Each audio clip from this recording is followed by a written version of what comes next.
자, 그런데 또 이제 불교가 어떤 종교입니까? 모든 경전은 Q&A로 구성되어 있는 거 아시죠? 예, 질문이 있고 그것에 대해서 부처님이 대답을 합니다. 다시 Q 들어옵니다. 퀘스천 들어옵니다. 세존이시여. 예. 지장보살은 오랜 겁을 지내오면서 그 같은 대원을 바랬는데, 그래서 끊임없이 구제하고 있는데, 아직도 지금토록 나쁜 짓 하는 중생들 많지 않습니까? 이렇게 얘기를 합니다. 중생들을 다 제도하지 못하고, 그런데 또 이분도 그거에 맞서서 끊임없이 소원을 바라고 있지 않습니까? 원컨대 이게 보통 방편, 보통 방법으로는 해결될 문제가 아닐 것 같은데요? 라고 질문을 합니다. 과연 지장보살은 도대체 저 많은 중생들을 어떻게 구할 수 있다는 말입니까? 얘기 좀 해주세요. 너무 궁금합니다. 이렇게 얘기합니다. 저렇게 자각의 힘이 없는 중생들을 끊임없이 나쁜 짓을 도돌이 하는 중생들을 어떻게 구한다는 얘기입니까? 라고 얘기합니까? 이제 석가세존한테 묻습니다. 그랬더니 세존께서 훌륭하다, 선제 이렇게 하면서 이제 지장보살이 사바세계 연부제 안에 생사의 길에서 그렇죠. 중생을 구제하고 해탈시키는 방편에 대해서 말해주겠다. 라면서 이제 어떻게 중생을 구제하는지 그 방법이 나오는데요. 그게 이제 지장경의 거의 이제 반을 차지를 합니다. 그래서 그렇게 나쁜 짓을 하는 중생일수록 불쌍하다고 여겨서 그렇죠. 이제 지장보살이 자기만의 이제 방법으로 이들을 구제한다라고 이제 얘기를 합니다. 거듭 원을 바라면서 계속 나쁜 사람이 나타나면 거기서 꺾이지 않고 본인도 끊임없이 나는 너 구제한다라고 계속 발언을 하면서 또 구제를 하고 있다. 근데 이제 어떻게 하느냐? 자, 보시도록 하죠. 자, 이 패턴을 보시면 됩니다. 지장보살은 만약에 살생하는 자를 만나면 묵은 앙화로 단명하게 되는 과보를 말해주고, 패턴이 어떤 패턴으로 진행되는지 보세요. 지장보살은 그 과보, 원인과 결과를 그 중생한테 얘기해 준다고 합니다. 그 얘기해 주는 내용이 지장경에 들어있으니까 지장경을 통해서 이제 얘기를 해주고 있는 거죠.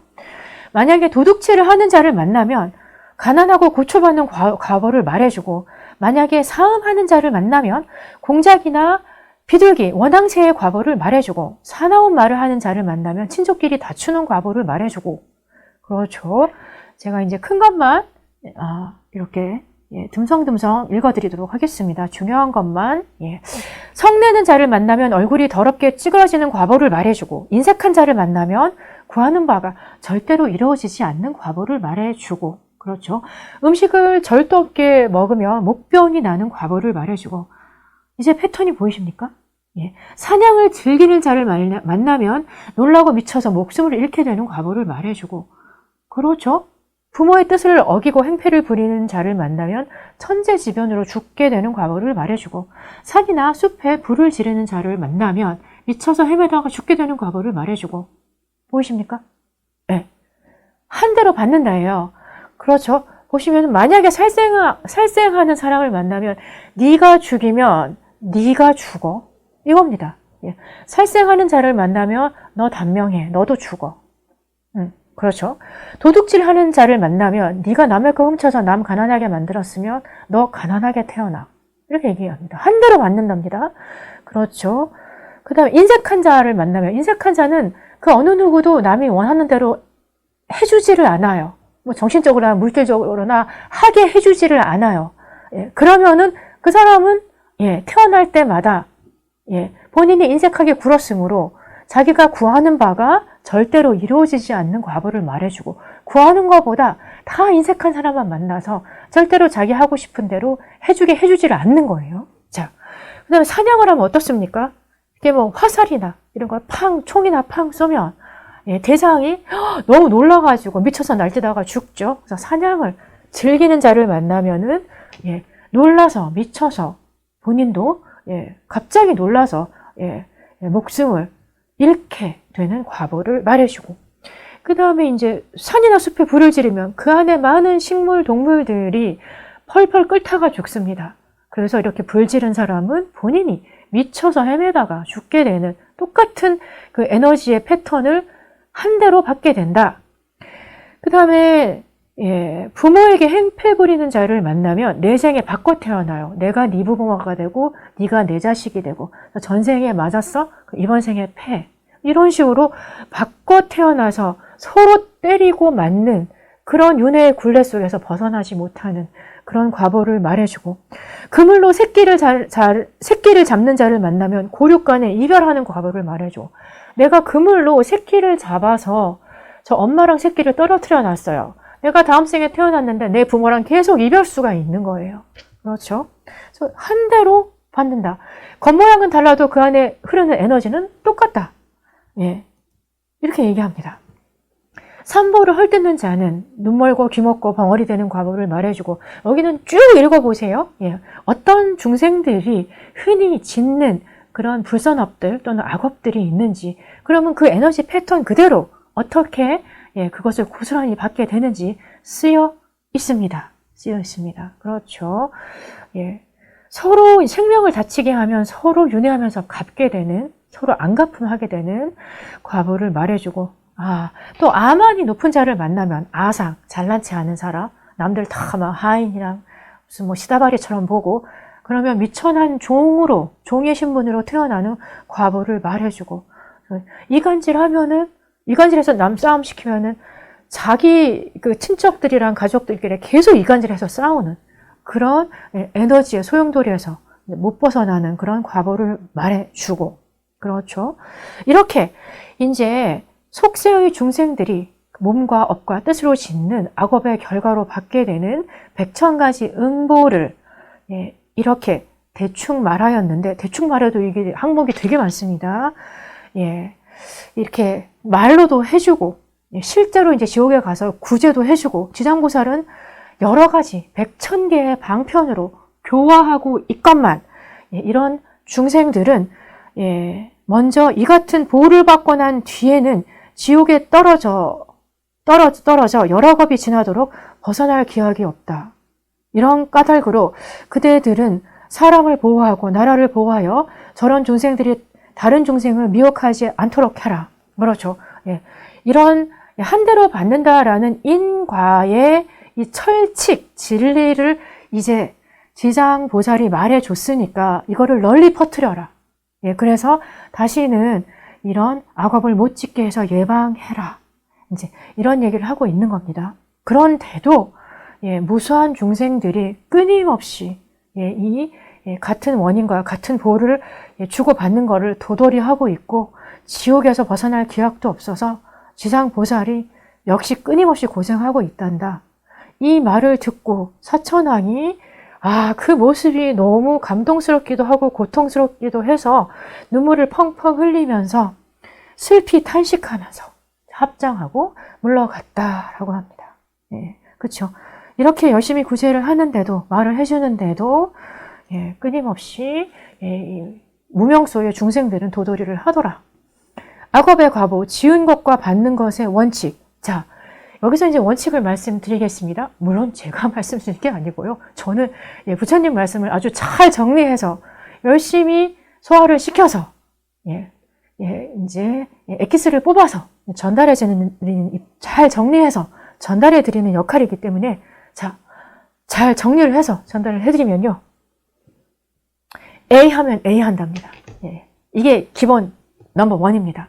그런데 이때 겉모양새를 보시면 안 됩니다. 겉모양새는 조건에 따라 바뀔 수가 있어요. 그 안에 흐르는 에너지가 똑같아요.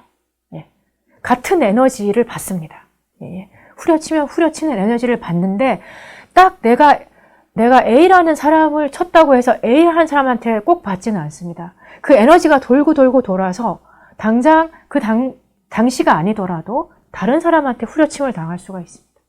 그렇죠. 우리 인드라망으로 다 연결되어 있기 때문에 에너지가 그냥 도는 거예요. 껍데기 상관없이. 이거 이제 A라는 원칙입니다. 그런데 A를 했는데 내가 또 지은 업이 이게 또 플러스 마이너스 유사한 업이 또 이제 영향을 받아가지고 A, B가 되는 경우가 있습니다. A를 했는데 A, B가 돼서 돌아오는 경우가 있어요. 그 다음에 A를 했는데 A라는 악업을 만약에 했어요. 근데 계속 꼭 그 유사한, 그러니까 예를 들면 이제 사람을 치는 행위를 했는데 이제 처음엔 주먹으로 쳤어요. 근데 이제 말로 사람을 쳤단 말입니다. 근데 친다는 에너지는 똑같아요. 그러면 이 에너지들이 같이 클러스터, 같이 붙어가지고요. A를 했는데 A 돼갖고 폭풍이 돼서 돌아오는 경우가 있습니다. 자, 하지만 그 안에 이제 에너지의 그 모양새는 똑같다라는 거. 그것이 멀티플로 되느냐, 아니면은 조금 이제 바뀔 수도 있는데, 거기서 별로 벗어나지 않습니다. 그래서 이제 이렇게 세 가지 방법이 있는데, 결국은 한 대로 받는다. 지옥은 굉장히 많은데, 대표 지옥만 말씀드리자면은, 무간지옥. 사이가 없다. 아니, 사이가 없다는 게 뭔 말이야? 그렇죠. 무간. 예. 고통이 계속돼서요, 휴, 라고, 한숨 쉴 사이도 없다라는 뜻입니다. 1분 1초, 0.0001초도 그 고통에서 벗어날 수 없는 지옥. 고통이 그냥 순도 100%로 계속되는 지옥이 무간지옥입니다. 얼마나 끔찍하겠습니까? 그렇죠? 고통이 있다 없다 해도 죽겠는데 고통만 계속 그냥 100으로 있는 거예요. 그렇죠? 그거를 이제 무간을 아비시라고 합니다. 산스크리트어로. 아비시를 음역 해갖고서는 아비지옥이라고 하고요. 그거를 의역하면 무간지옥이 됩니다. 아비지옥, 무간지옥 같은 겁니다. 그 다음에 이제 고통의 비명소리가 너무 고통스러워서 끊임이 없다. 그냥 절규가 계속되는 거예요. 그 사이렌 데시벨이 삐 하고 계속되는 것처럼 고통의 절규 소리가 한순간도 멈추지 않고, 오마이갓. 그래서 가장 지독한 지옥을 이제 아비지옥과 교환지옥으로 꼽습니다. 근데 아비 플러스 교환하면 얼마나 지독하겠습니까? 그렇죠? 그래서 그렇게 지옥 중에 가장 최상 지옥을 아비와 이제 교환 지옥으로 꼽고 있습니다. 아비 교환. 그다음에 흑암 지옥 했고, 발설 지옥 했고, 파열 파란 지옥, 고독 지옥이 있고요. 고독 지옥의 묘사를 보면요, 허허벌판에 나밖에 없어요. 아무도 없어요. 아무리 불러도, 아무리 목이 터져라, 그 누구 없냐고 불러도 대답하는 이 한 명 없다. 뭐 이렇게 써 있습니다. 협산, 중합지옥, 이거. 그 다음에 정철, 거해, 도산, 한빙지옥. 우리는 아트만이라는 이런 영혼이 있어서 그것이 윤회한다고 하는데, 그들은 왜 무아를 주장하면서 아무것도 없는데 뭐가 윤회하냐, 앞뒤가 안 맞다라고 이제 질문을 제기하니까 여기가 이제 불교의 포인트입니다. 그쪽에서는 아트만이라고 하지만 불교에서는, 또 이제 기독교에서는 영혼이라고 하지만 불교에서는 업이라고 한다, 카르마라고 한다. 그 이유는 그 안에는 원인과 결과라는 에너지의 그 연속이 이제 결합해서 들어있기 때문에, 한마디로 어쩔 수 없다고 생각했던 그 덩어리인, 존재의 최종 단계인 영혼이라는 그런 덩어리, 또는 아트만이라는 덩어리를 불교에서는 한 번 더 분해를 시켜버린 겁니다. 12연기로요. 그래서 12연기, 연기를 보는 자, 나를 본다. 그래서 니네가 말하는 아트만도 분해하면 12개로 분해돼. 그리고 공이야. 그래서 무아야. 고등종교입니다. 불교는 이런 개념을 제시하는 데는 불교밖에 없습니다. 그래서 이 카르마, 그대들이 어쩔 수 없다는 영과 영혼, 이걸 우리는 카르마라고 하는데, 카르마라고 부르는 이유는 그 안에 원인과 결과의 에너지가 돌아가고 있기 때문이다 라고 이제 얘기를 합니다. 우리는 한 번 더 분해해서 봤어. 그래서 자아가 없으면서도 업보의 어김없음이 이 씨와 싹의 관계와 같다. 그런 존재에 대한 갈해를 일으켰기 때문에 원인에 따라서 존재라는 결과를 받게 되는 과정을 봐라. 그 과정을 쫙 도해해서 표현해 놓은 게 12연기입니다. 자, 그러면은요, 여기서 퀴즈 나갑니다. 업을 설명하는 내용의 특징은 무엇인가? 관계. 자, 근데 이제 이렇게 업이 뭔지 말씀드렸는데, 그냥 한마디로 마음인데, 마음덩어리인데, 근데 이제 이거는 그냥 덩어리로 끝나는 게 아니고, 이제 업도 이제 분해할 수 있다라는 게 이제 부처님의 말씀이고요. 그 안에 인과의 법칙이 들어있더라. 분해해 봤더니 12개의 공정으로 분해되더라. 그렇죠? 자, 이제 업을 정의해 드리면, 그렇죠. 예. 내가 반응하는 모든 신구의 모든 활동은 다시 업식, 잠재의식에 다시 내장됩니다. 그게 다시 또 원인이 돼서 결과를 내뱉고요. 그래서 그 결과로 받는 결과가 또 반응하면서 다시 원인을 만듭니다. 그렇죠. 예. 요걸 이제 카르마, 업이라고 하고요. 업에는 인과의 법칙이 동반되어 있고, 그 결과가 다시 또 원인이 됩니다. 또 다른, 예. 그래서 이제 업에는 근데 두 종류가 있다. 부처님 말씀하시기를 선업과 불선업. 불선업 말 어려우니까 그냥 선업과 악업 두 가지가 있다. 이렇게 말씀드렸고요. 업에 따라 육도윤회를 한다. 얼만큼 내가 내 잠재의식, 무의식, 업식이라고 하죠. 같은 용어인데. 그래서 이제 다음 중 같은 용어를 골라라. 무의식, 잠재의식, 업식, 야식. 다른 거 고르실 수 있겠죠. 야식은 밤에 먹는 야식. 자, 업에 따라 육도윤회를 한다. 그런데 이제 육도는 어떻게 배정되느냐? 내가 지은 선업과 악업의 퍼센테이지에 따라서 이제 더 사막도로 떨어지기도 하고 조금 올라오기도 하고 그렇게 하더라.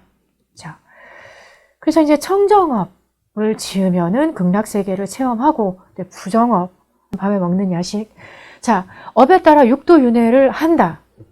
그런데 이제 육도는 어떻게 배정되느냐? 내가 지은 선업과 악업의 퍼센테이지에 따라서 이제 더 사막도로 떨어지기도 하고 조금 올라오기도 하고 그렇게 하더라. 자, 그래서 이제 청정업을 지으면은 극락세계를 체험하고 부정업, 악업을 많이 지으면은 지옥세계에 간다 또는 지옥을 체험하게 된다. 지옥을 삶으로 살게 된다. 그렇죠. 얘는 이제 두 가지로 나눠요. 그냥 깨달은 마음과 깨닫지 못한 마음 이렇게 두 가지로 나눕니다. 하나는 그냥 착한 마음, 하나는 나쁜 마음 이렇게 알아두시면 되겠고요. 그다음에 착한 마음을 계속 쌓으면은 극락의 세계를 체험하게 되고 부처보살로 태어나게 되고 부처보살의 세계를 경험하게 되고요. 이제 불선업을 계속 지으면은 육도윤회, 지옥세계를 체험한다던가 육도윤회를 하게 된다. 자, 그럼 여기서 중요한 퀴즈. 선업과 불선업을 가르는 기준은 무엇인가? 그렇죠.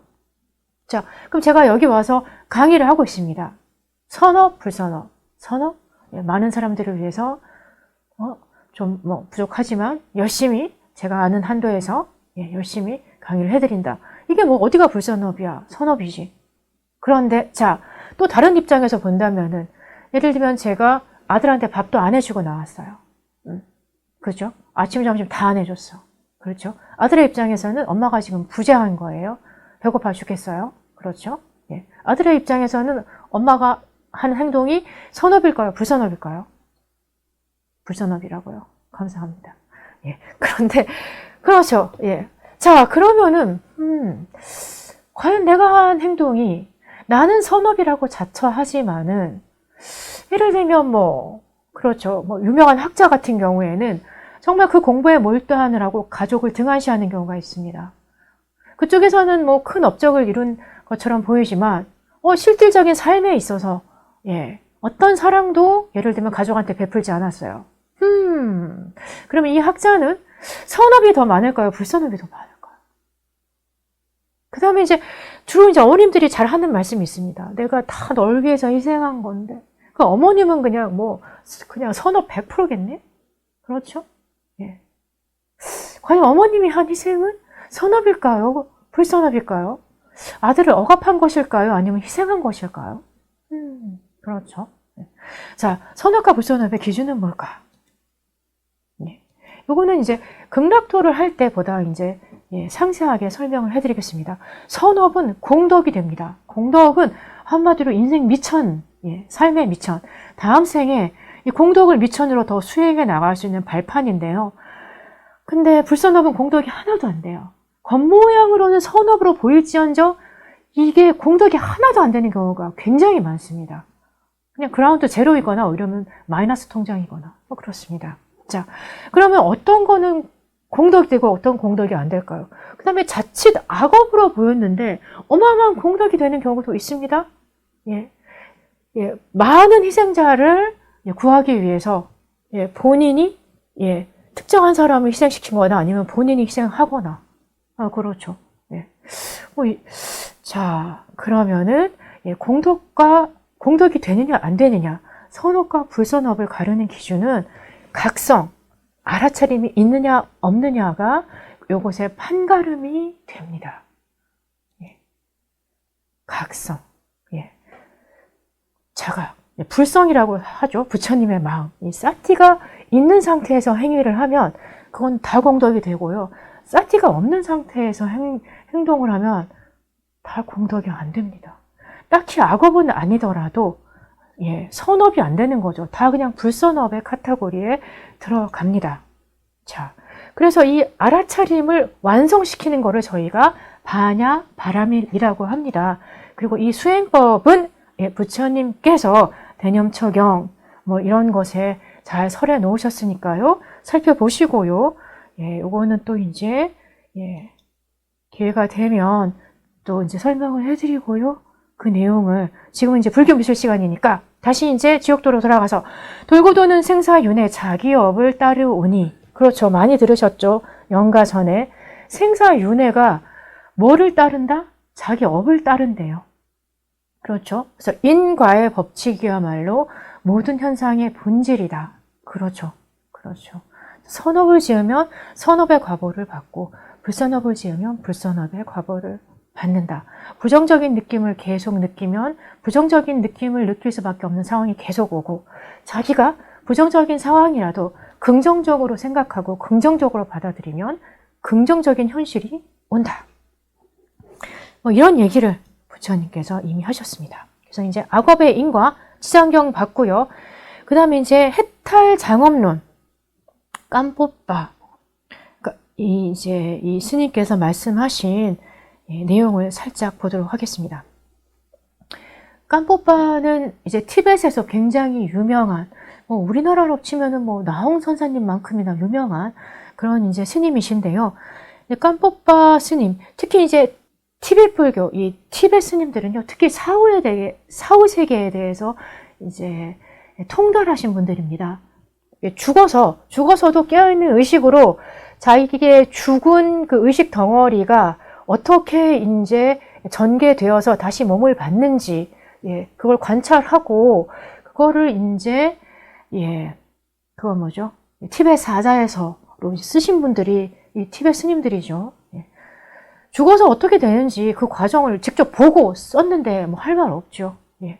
그래서 이제, 예, 이 해탈장엄론이 아니고, 예, 이제 티벳 사자에서는 사자는 죽은 사람이 쓴 편지란 뜻입니다.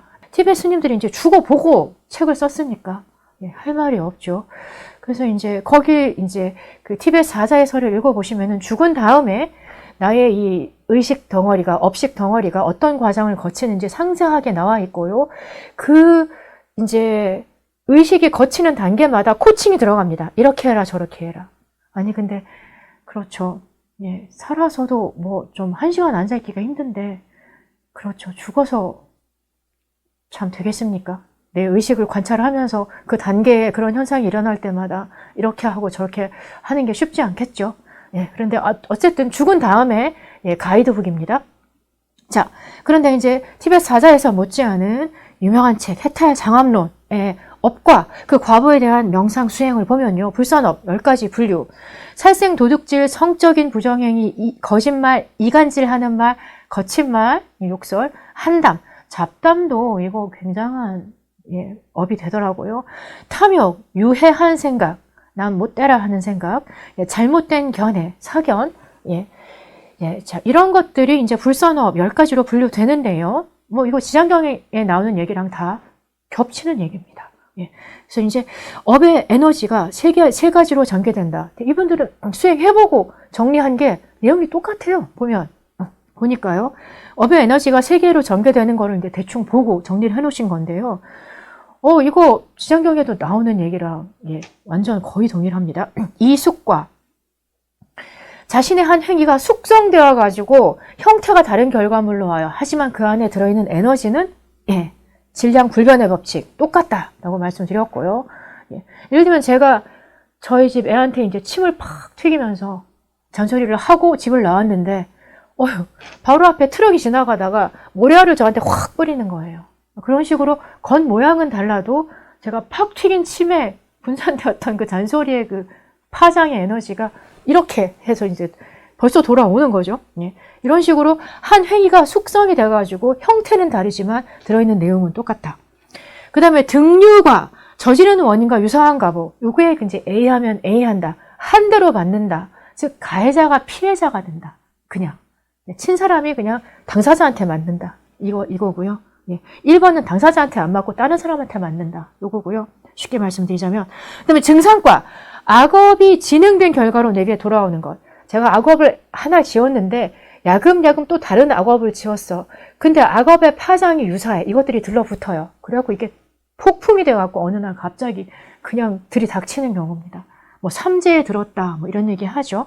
예, 3년 동안 이게 악업이 모였다가 그냥 오는 겁니다. 자, 예를 들면 도둑질도 아무런 이유 없이 힘으로 강탈한 탈취. 그쵸. 이게 도둑질도 겉의 행위는 도둑질하는 하나의 행위인데 이제 그 안에 에너지, 형태는 다양한, 이제 일단 세 가지로 나뉩니다.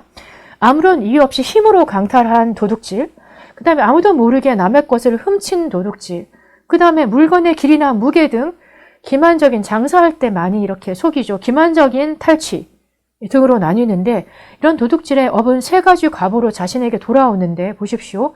이숙과의 과보는 악귀로 태어난다. 악귀도에 태어난답니다. 등육과의 과보를 받을 때는 인간계에 태어나더라도 가난하여 고통을 받는다. 지장경이랑 똑같죠. 예, 지장경에서 도둑질하면 가난하게 태어난다. 그 다음에 증상과의 과보는 유달리 서리와 우박이 많은 곳에 태어나서 천재지변을 막 맞는 거예요. 자, 각가지 업에 따라 다음 생에 육도 중에 어디에 태어날지, 어떻게 떨어질지, 또 인간계에 태어나더라도 어떤 환경, 산골인지 사막인지, 물이 많은 곳인지 물이 적은 곳인지 태어날지, 어떤 얼굴 모양새와 어떤 성품을 갖게 될지, 그 다음에 심지어 어떤 배우자, 어떤 인연을 만나게 되는지도 이 해탈장업론에는 상세하게 규정되어 있으니까요. 상세하게 써 있으니까요. 예, 시간이 되시면 잘 살펴보시고요. 저는 그 중에 이제 일부만, 핵심의 그 내용만 소개해 드렸습니다.